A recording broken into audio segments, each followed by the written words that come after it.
తక్షణం చెయ్యదగిన ఎందుకు చెయ్యలేకపోతున్నాం అనేది బాబు సర్కార్ ఆలోచించాల్సింది. రైతులకు సంబంధించి జగన్ చెప్పాడని చెప్పి ఇప్పటికిప్పుడు కేంద్ర ప్రభుత్వం ఏమి 20,000 రూపాయలు పెట్టి కొనేటట్టు ఉండదు, రాష్ట్ర ప్రభుత్వం ఉండదు. వాళ్ళు మినిమం మద్దతు ధర అన్నటువంటిది ఆటోమేటిక్గా నడుస్తుంటుంది. అంతకంటే ఎక్కువకే ధర పలుకుతున్నది కాబట్టి, లేదా ఆ రేంజ్లోనే పలుకుతుంది కాబట్టి ఇంకా వాళ్ళు చేయగలిగేది ఏం లేదు.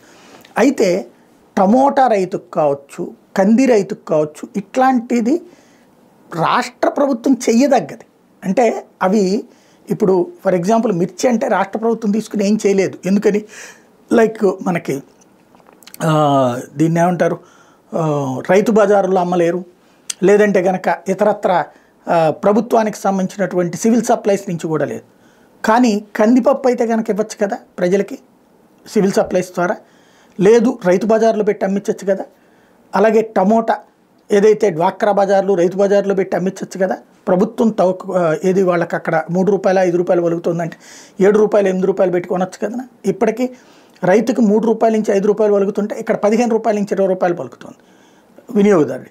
ఆ గ్యాప్లో కొంత రైతుకి ప్రయోజనం చేకూర్చి ఇటు వినియోగదారుడికి కొంచెం తక్కువ చేస్తే బెటరే కదా. ఇలాంటిది ఆలోచించగలిగితే బాగుంటుంది. ప్రభుత్వం ఇద్దరిని సంతృప్తి పరిచే దిశగా అడుగులు వేయగలిగితేనే బాగుంటుంది. విమర్శలతో పెద్దగా ప్రయోజనం ఉండదు.